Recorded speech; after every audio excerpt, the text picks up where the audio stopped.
So I have a lovely, beautiful Husky, but she's a bit of a nuisance, right? Aren't you, babe?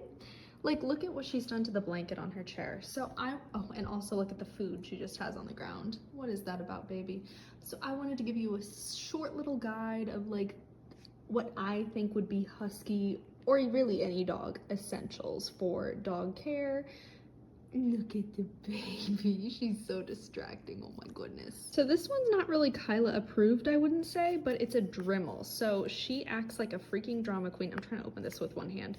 Every time we try to cut her nails, which we're not going to do right now, don't worry, baby, but we have this Dremel that has like a light and everything to it. So if I turn this on, she might jump out of the chair. So let's actually take this somewhere else. Yeah, do you see that? It is so much easier, wrong way, than doing nail clipping, and it doesn't hurt her. I'm not going to like go too far past the quick or whatever. It's just so much easier. She still acts like a drama queen. Oh, yep, she's getting nervous, but it is so much better than clipping. I will make sure I have an Amazon storefront guide that has all these products, by the way. Okay, this one is like an actual must. I forget the name of it, but it's basically this lint roller. I don't even know if that's what it's called, but it's a little roller that you can take to like your carpet.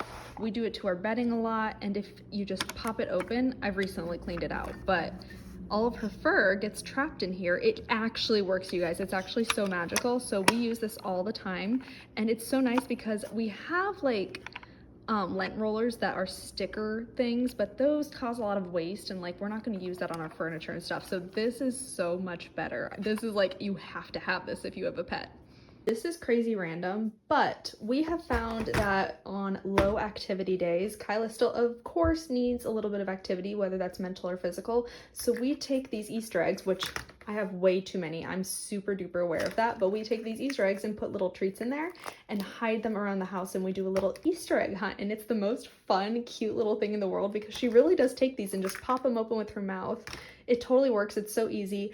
I typically buy them in bulk after a holiday, so these were recently bought after Easter, so there were huge packs of them, which is why I have so many. But she breaks them over time because they're pretty fragile, and she's like using her jaws on them, obviously. So these do disappear over time, but they're so fun. And unfortunate that I'm throwing away this plastic and stuff, but it is super easy and it's a great way to entertain her. Another fun one that have to do with like treats and mental stimulation.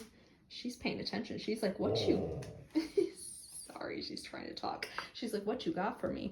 But yeah, these are just little puzzles that you can arrange with treats however you want, and they all have different levels of difficulty. So they are all super duper fun, and train her to learn how to solve little puzzles. And it's just so adorable to watch her do it. This one's the hardest one for sure, but like it's one of those things where you have to move it around. There's treats hidden in all these compartments. She has to like figure out how to do all that. It's fun. It's so fun. So these are just really fun little puzzles for mental stimulation. And she wants to do one.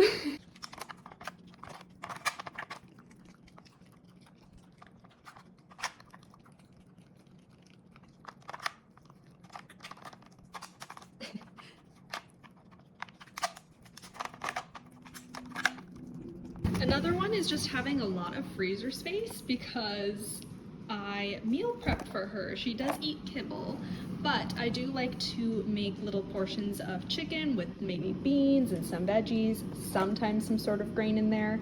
And these are pretty small portions, but I also add some fresh fruit and stuff on there like as a little fun topping. And she loves these, obviously. So she is mostly eating kibble. She's free fed. She doesn't overeat really, but she does know that this comes for her dinner now, and she looks forward to it very much. I think the only other things you need to have a beautiful little husky dog is just a lot of love and patience because they are sassy little things that are very stubborn and have their own thing going on.